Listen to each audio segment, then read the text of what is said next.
to our viewers here in Guyana and online. I'm Travis Chase with the Wednesday, June 12th edition of the HGP Nightly News. We have what you need to know this evening on the police blotter. There is word that the government has called in the police after the bombshell sanctions against the Mohammed's family and the former Permanent Secretary May Thomas. One source with institutional knowledge of the Guyana Police Force has described that as putting cat to watch milk. Here is more. The government of Guyana has finally signaled its intention to open an investigation into allegations of tax evasion and gold smuggling leveled against Nazar and Azruddin Mohammed. This comes after the United States sanctioned the Mohammed family, their businesses, and the Permanent Secretary in the Ministry of Labor, May Thomas. In a statement to the press, the government said, quote, the Ministry of Finance and relevant statutory agencies, including the Guyana Revenue Authority, will be requesting additional information on the matters highlighted with a view to aiding local law enforcement agencies, unquote. On Tuesday, the United States Treasury Department accused the Mohammeds of allegedly evading US $50 million in duty taxes to the Guyana government by allegedly omitting more than 10,000 kilograms of gold from import and export declarations between 2019 and 2023. On that note, the U.S. accused former Permanent Secretary in the Ministry of Home Affairs, May Thomas, of using her position to offer benefits to the Mohammed's enterprise and Azruddin, among others, in exchange for cash payments and high-value gifts. On August 19, 2023, Vice President Barra Jagdeo had this to say about the movement of large quantities of gold around Guyana. When they buy the gold, the police is then paid. The standard practice every year of APNU took place. It didn't happen recently. And they escort the gold down to Georgetown or wherever they're kept. Now, in that, we have to find another safe way of doing this. Because when this happens, there is a coziness that develops between elements in the police and these people. At that very press conference, Mr. Jagdeo was stern when he addressed what appeared then to be a rift between Guyana's largest gold dealers, Azruddin Mohammed and Tamish Jagmohan. The two had been pointing accusing fingers at each other when it comes to allegedly omitting gold from import and export declarations. The People's Progressive Party will not condone any illegal act on the part of any of those individuals that I mentioned, or others for that matter. People have to face consequences for their action, whatever their action is. The Guyana government is now saying that it will continue to work with the United States government on all matters of mutual interest, including the respect for the rule of law. The Treasury Department, though, has named the sanctioned businesses as Mohammed's Enterprise, Hadi's World, and Team Mohammed's Racing Team. Travis Chase, HGP Nightly News. The Parliamentary Foreign Affairs Committee convened on Tuesday following a 7-month break, and the hearing resulted in turmoil, with Shadow Foreign Affairs Minister Manzo Walton saying the meeting left much to be desired. Find out more from Tiana Cole. Following the conclusion of the Parliamentary Foreign Affairs Committee meeting on Tuesday, Shadow Minister of Foreign Affairs Manzo Walton Desir, in an interview with the press, said that Minister of Foreign Affairs Yu Todd's attitude in the meeting has left much to be desired. In summary, Mr. Todd told me that I was crazy. He called me crazy. And then when I called him out on it, he tried to amend it by saying that I was behaving crazy. Completely unacceptable from a sitting minister of government. But in keeping with the attitude that we've seen from this PPPC administration when it comes to its treatment of women in the National Assembly. Walton Desir said Minister Todd started the meeting by attempting to mislead the sectoral committee on its functions, and she had to remind the minister that in accordance with Standing Order 86, the committee was vested with a far greater range of power than simply just receiving reports from the government. He didn't appreciate that correction and that clarification. And so for the beginning of the meeting, he was quite belligerent. And it got very heated in there to the degree that a male member from the other side walked over to our side and hit my mic down. Walton Desir said the opposition is fully supportive of the government, but that does not mean they will go along blindly with what the government says. However, in dealing with the critical issues, she added that the committee was able to deliberate on the border controversy, among other important issues. Meanwhile, Minister Todd, when asked about the meeting, said it was very productive and that he was able to update the committee on several issues in relation to the Guyana-Venezuela border issue, migrants in Guyana, and the movements of the diplomatic front. Todd said he was also able to provide guidance on the function of the committee, which according to him is to give advice. This committee is to advise. This committee has not been set up to direct the president on foreign policy. The president sets the foreign policy agenda for this country. The foreign ministry, which I'm happy to lead, deals with the implementation of that agenda. And I had to make it very clear. Todd added that his ministry is actively pursuing the issues at hand at the level of the executive. If there are many activities going on, we are engaged. The foreign minister is engaged.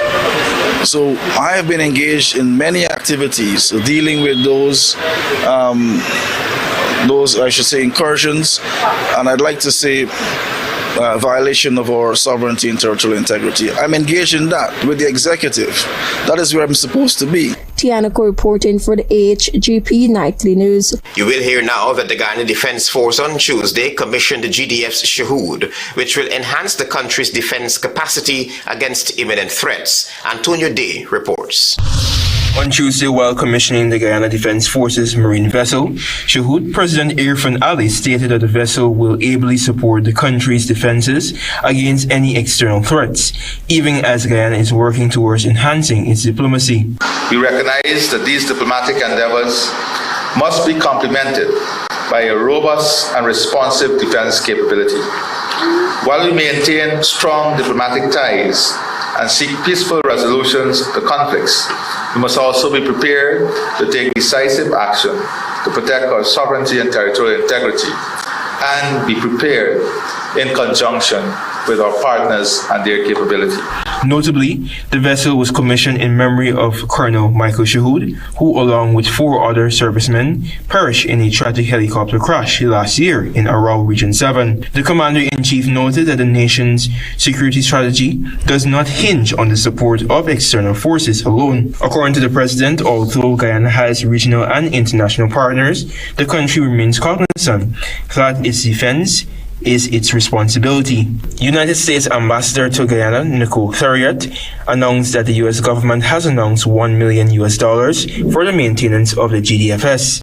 Metal Shark, the U.S.-based manufacturer, will also work with the GDF Coast Guard to operationalize this strategic asset. And the company will continue to play a supporting role in the growth and modernization of Guyana's Coast Guard. We just recently approved approximately $1 million for the sustainment of the Coast Guard's other vessels, as well as U.S. Coast Guard provided training for Guyana. Meanwhile, GDF's Chief of Staff Omar Khan, who was present at the commissioning, reinforced Guyana's ability to be prepared in the advent of any eventualities. Guyana has fully embraced its position as a petrostate, and in so doing, it is imperative that the process of enhancing its defense and security architecture, making way to streamline, reorganize, and appropriately resource the Guyana Defense Force. The Guyana Defense Force Coast Guard is the beneficiary of this process. Antonio Day reporting for the HGP Nightly News. Thank you, Antonio.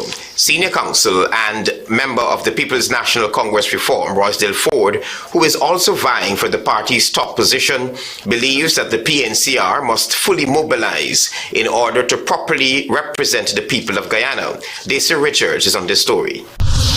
The party, I believe, at this stage of its history, has never been weaker, has never been more disorganized. We face serious challenges in terms of our representation, our ability to be on the ground. That was Senior Counsel Rosedale Ford, who is also a contender for the People's National Congress Reform's top position. Ford acknowledged that there are burdensome issues affecting the ordinary Guyanese, and as such, the opposition must be in one accord in order to frontally address these challenges. I believe that the opposition need to do more work in the communities, be on the ground, be involved, be more policy driven, and be able to articulate a better future for the Guyanese people. Ford alluded to the fact that to a larger extent, there is some amount of disunity in the party, and therefore believes it is not in a position to hold the People's Progressive Party civic government accountable. The party is completely and largely divided in terms of the respective regions. There are polarizing groups across almost every strength and almost every area of the party support base. Over the past 2 years, no work has been done on the front of reconciliation. He believes that the PNCR needs new leadership, the reason he has decided to run for the position. For HGP Nightly News, I am Daisy Richards. Thank you, Daisy. Stay with us. There is more news ahead.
Transitions Light Intelligent Lenses.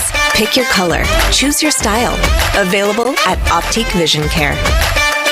Welcome to SNL Electrical Inc., where lighting and electrical needs are met with expertise and style. From the latest in electrical lamps to durable cables, circuit breakers, panels, we have it all. Illuminate your space with our elegant chandeliers, stunning crystal lights, and versatile pole lights. Looking to upgrade your comfort? Explore top-of-the-line AC units and our diverse selections of stylish styles. Visit us at 170-180 Thomas Street, Kitty, Georgetown. Discover solution that not only lights up your world but transforms it. Call us on telephone number 226-3018 or 223-1634. SNL Electrical, empowering your life with elegance, quality, and care. Krishna Rock Establishment. No job is too small or too large. We specialize in all types of fabricating, machinery, excavator repairs, rice field pumps, and hydraulic hoses. Visit us at Lot 113, Block CC Monrepo, East Coast, Demerara, or call 220-9624, 616-9416, or 619-7880. At Krishna Rock Establishment, no job is too small or too large. Say goodbye to germs with a free Sterling Super Soap automatic dispenser. That's right, get free equipment and installation of our touch-free dispenser. The perfect amount of soap every time ensures clean and germ-free hands. Refilling is quick and easy with 4 amazing fragrances: coconut, sunflower sunrise, pink blossom, and citrus zest. Call us on 265-7403.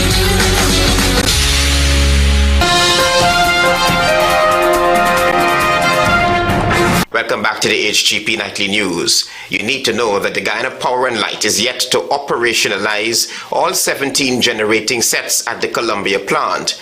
Minister within the Ministry of Public Works and the Power Company's Executive Management Committee head have conflicting deadlines as it relates to the exact date when the sets will be operating at full capacity. Carice Gonzalez is on the story. The Guyana Power and Light Incorporated Executive Management Committee head, Kesh Nanal, had set a May 31 deadline for the Columbia plant to be fully operational. Nanal said all 17 generator sets, which were expected to provide some 28.5 megawatts of power, were expected to be installed, is yet to be materialized.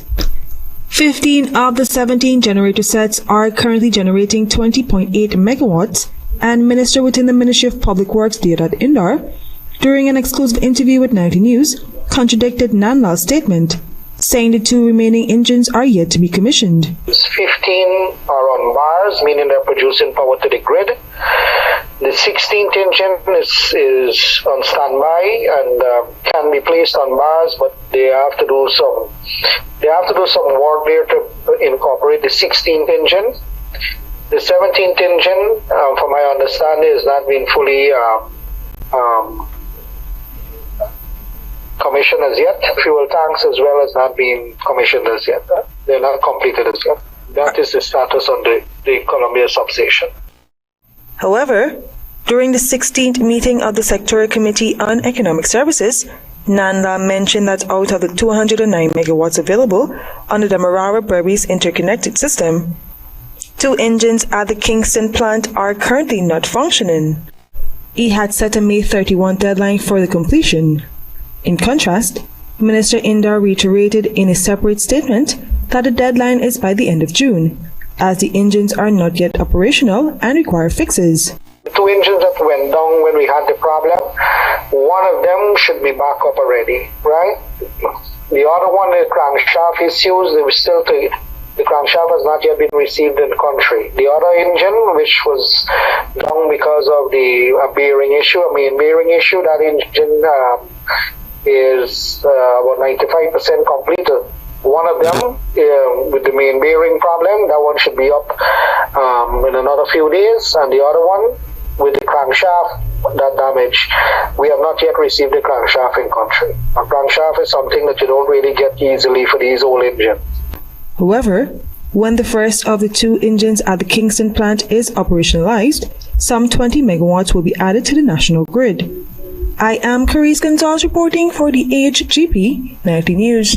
Thank you, Carice. Meanwhile, can GPL's more than 200,000 customers expect some relief from the frequent blackouts? Antonio Day tells us that the power company recently indicated that it will soon be able to generate some 265.1 megawatts of electricity to meet its peak demand of 232.2 megawatts. Nightly News last month reported that the Demerara-Berbice interconnected system currently has an available capacity of 209.4 megawatts, and the highest peak demand recorded for the year so far was 183 megawatts as of May 7, 2024. This was revealed on May 22, 2024, when GPL's top brass was summoned by the 16th meeting of the Sectorial Committee on Economic Services. However, according to GPL's performance report, peak demand for 2023 reached 186.4 megawatts, while available generation capacity stood at 186.3 megawatts. According to the performance report, by the end of July 2024, the 5.5 megawatt generation unit at Kingston DP2 will return to service and will further increase the output to approximately 229.9 megawatts. The report also cited that at the end of 2025, it is expected that the DBIS will meet a 300 megawatt output. Nandalal had told the sectoral committee further that out of the 209 megawatts available on the Demerara-Berbice interconnected system, there are 2 engines at the Kingston plant that are currently down. He emphasized that plans are also in place to repair these engines, and once repairs are completed, it will enhance the overall power supply and stability of the system. By the end of May or so, we would have completed one of the units at Kingston, and that will add 6.9 megawatts, which will take us to 224.4 megawatts available.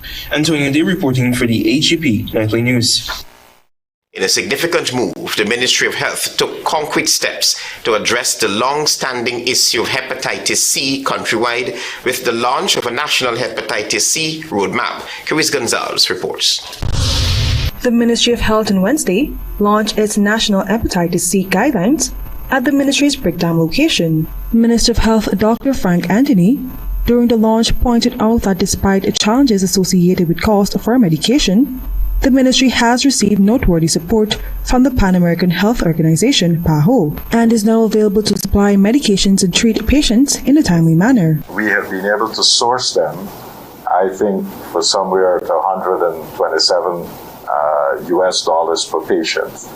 So it is now much more affordable, and we thought that this was important enough for the patients that we have identified. Dr. Anthony emphasized that a substantial number of patients have been enrolled in the program, and most have already received treatment. There is a backlog of 280 suspected cases of hepatitis C.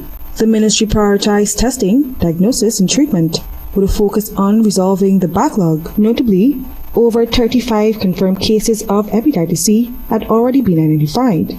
To ensure the number is contained, the ministry launched a national hepatitis clinic at the National Care and Treatment Center in Georgetown, which provided specialized care and treatment for patients affected by this disease. I am Carice Gonzalez reporting for the HGP Nightly News. This is the HGP Nightly News. Stay with us. There is more news ahead.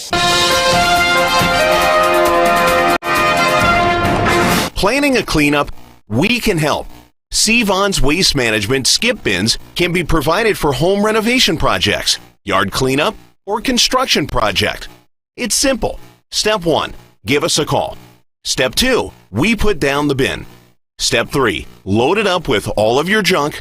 Step 4, we take it away. That's simple. Bins are also available in various sizes, so there is no job that is too big or too small. Call Sevon's Waste Management today at 218-1455.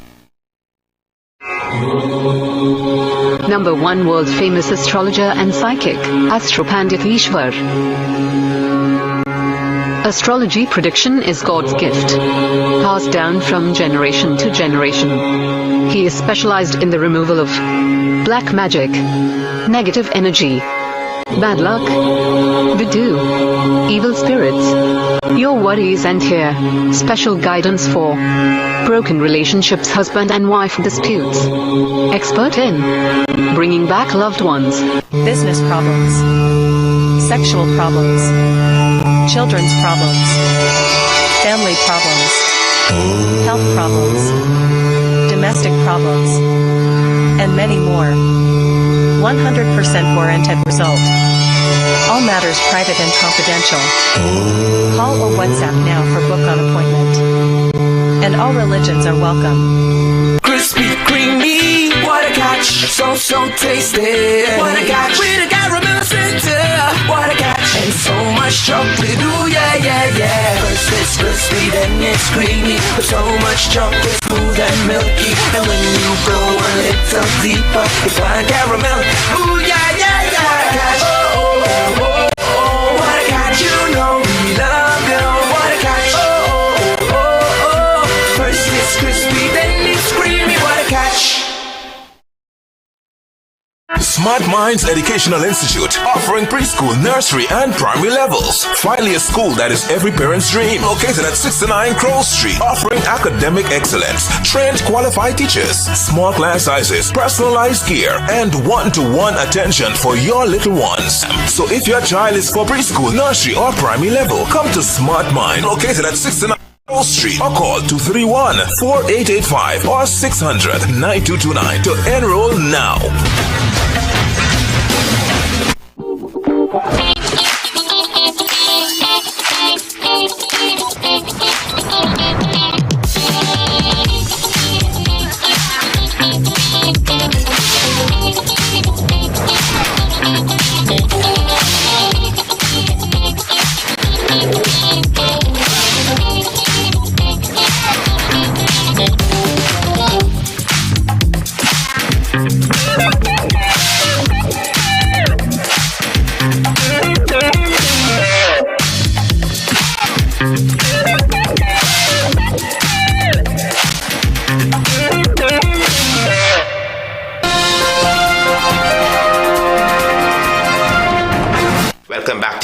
HGP Nightly News. Earlier on Wednesday, the National Parent-Teacher Association Guyana was officially launched. The association will support parent-teacher associations in tackling challenges within their institutions. Daisy Richards reports.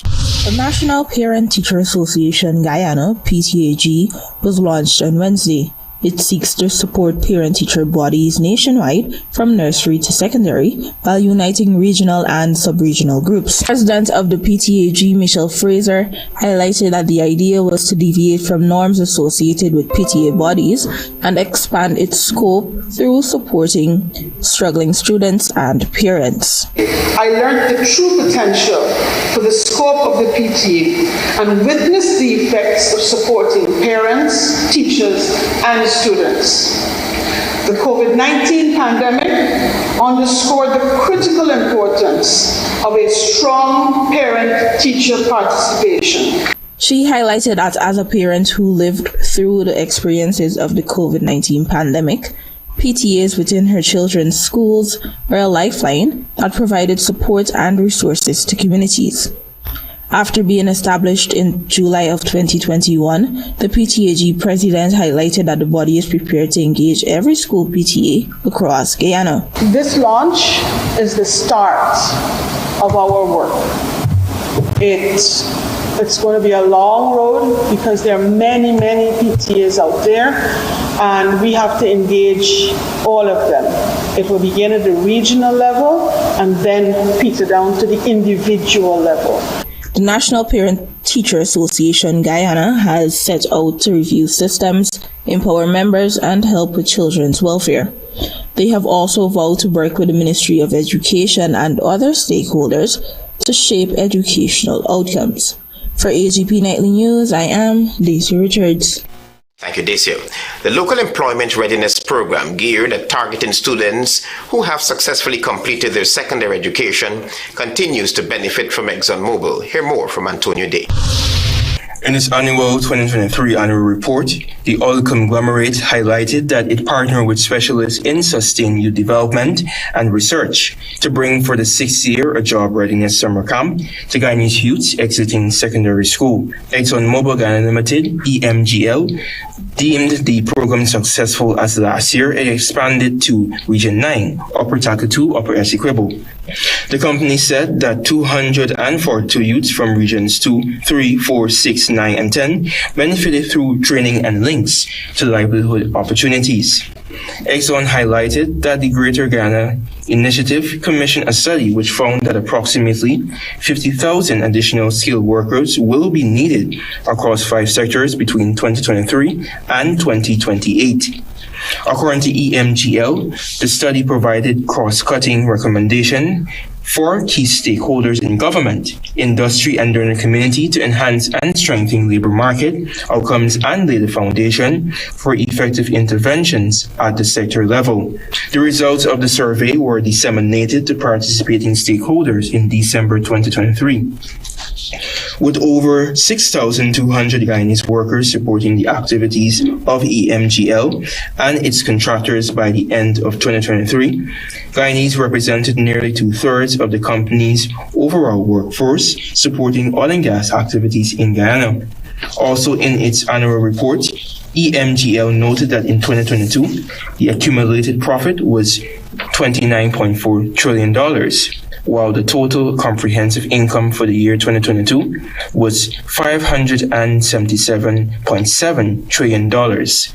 Antonio D. reporting for the HGP Nightly News.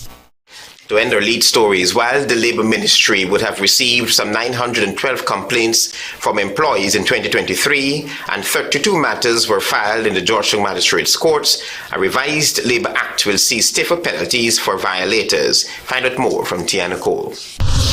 For the period 2023, a total of 912 complaints from employees were lodged at the Ministry of Labour, and of that figure, only 32 matters were filed at the Georgetown Magistrates Court. Of the 32 matters, most of the cases were resolved, and a few still pending. However, while most workplace fatalities occur in the mining and construction sectors, according to a source, for the period 2023, no mining or construction companies were taken before the courts. Just recently, Minister of Labour Joseph Hamilton disclosed that his ministry is working in tandem with the Attorney General's Chamber to conduct a revision of the health and safety legislation, the Labour Act, and a consolidation of labour rules and regulations. According to the minister, one of the main issues with the labour laws at the moment is how ineffective and meagre the penalties set forth for violators are. So in the new recommendations, we need to have robust fines that will really cause people to stand up and think. Right now, it is not so. While the law permits investigations and recommendations for individuals to be brought before courts, the minister asserted that the fines are insignificant. There's a recognition that the OSH Act, as presently set out, is not adequate enough to deal with it. New circumstances in Guyana. Additionally, the minister added that specific occupational safety and health OSH legislation will be developed to deal with oil and gas sector. Because our legislation at the moment did not contemplate oil and gas. Did not at all. So we have to have special legislation to deal with oil and gas. So all of that is a work in progress. He added that he hopes all this will be dealt with before the end of the year. The OSH Act was passed in Parliament in 1997 and was brought into force in 1999. It is a primary legislation governing workplace safety and health. The Act, which provides for the registration and regulation of industrial establishments in Guyana, serves to protect workers against safety and health hazards in the workplace. It applies to every industrial establishment such as factory, shop, office, or work sites. Tianoko reporting for the HGP Nightly News. Thank you, Tiana. Stay tuned. Your regional news is up next. Hi, my name is Keisha Davis. First of 4 siblings. I'm a mom of 3 and I'm an auditor. My brother Tariq is a transgender man, which means he was born female but now lives as a man. He's always known himself to be. He's great at math. I'm horrible. And he actually helps my 12-year-old daughter with her math. As soon as he gets home at night, he'll say, "Jazz, let's go. What would you like me to help you with?" She actually got a prize in school for full score at math and English. Tariq is my rock. Like, honestly, my confidant. No matter what it is, no matter how horrible it might look through others' eyes, he doesn't judge. And he is there to support me, to support my kids. I don't know my way to do that.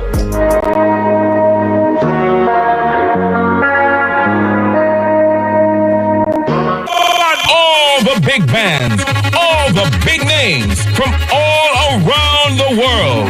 The return of the biggest chutney show, Clash of the Titans, June 22nd, the Guyana National Stadium, the ICC Cricket T20 World Cup weekend. This is Clash of the Titans. One big stage, one big night, over 7 big bands, over 40 artists performing June 22nd, the Guyana National Stadium. This is Clash of the Titans. Guyana, August 1st, 2024, all roads lead to the National Park as the African Cultural and Development Association, ACTA, hosts its 31st annual Emancipation Festival, Guyana's biggest cultural festival.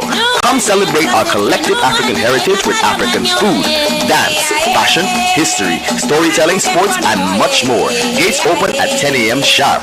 Come, let's celebrate our resilient African essence. Harambe, we all hold together.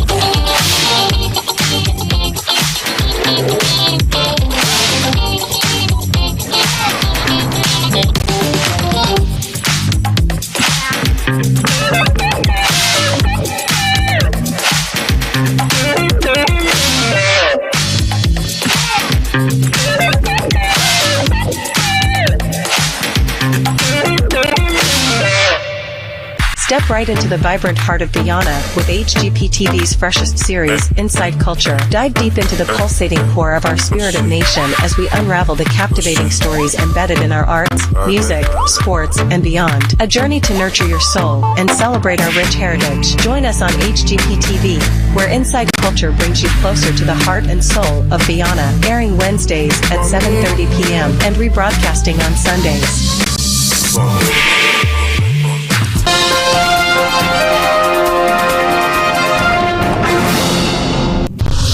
Good evening and welcome to Wednesday's edition of the Regional News. We begin with news from Brazil.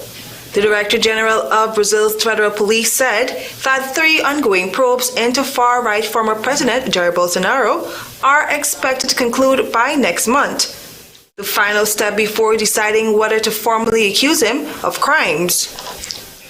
Bolsonaro, who governed from 2019 to 2022, has faced mounting legal jeopardy since he left office after narrowly losing the 2022 presidential election to leftist President Luiz Lula da Silva. The 3 ongoing police probes focus on allegations that he and his associates pawned jewelry given to his administration by the Saudi government, tampered with vaccination records, and plotted a coup to overturn the 2022 election results. We tell you now that Haiti's administration picked new ministers on Tuesday, rounding out the new prime minister's cabinet, in a stark departure from the previous government as the country battles a deep humanitarian crisis fueled by armed gangs. The cabinet announced nearly 2 weeks after Prime Minister Gary Conille himself was named to his post, trims the number of ministers while replacing all who served in former Prime Minister Ariel Henry's cabinet. Many of the new picks were drawn from outside Haiti's political class altogether. Haiti's prolonged social and political crisis has deepened since the presidential assassination in 2021, threw the cabinet nation into upheaval. And now for some international news. Swiss commodities trader Gunvor has paid Ecuador $93.6 million in an agreement reached over a corruption case, and the funds have been credited to the country's treasury. The company pleaded guilty in a U.S. court in March to violating corruption laws and paying Ecuadorian officials bribes from 2012 to 2020 to ensure business with state-run oil company Petroecuador. In a March statement on its website, the company said that up to half of $374 million fine agreed with the U.S. Department of Justice would be credited against related claims in Switzerland and Ecuador. I am Carice Gonzalez. Thank you for watching.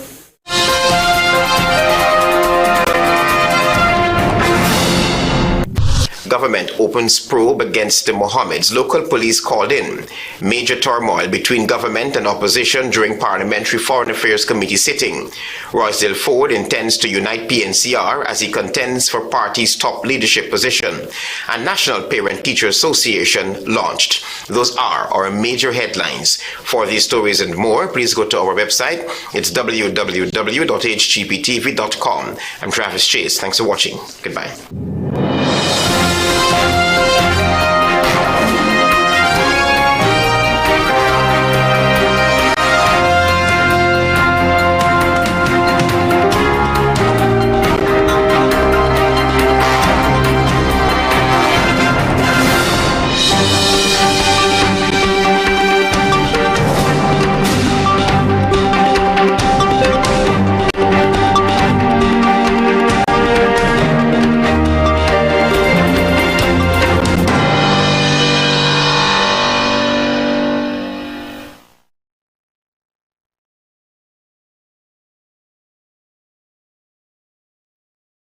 In honoring or paying tribute to a loved one, or just making a loved one feel special, HGPTV offers you all that and more.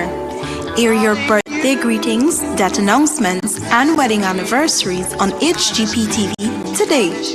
HGPTV offers affordable prices, convenience, and great services.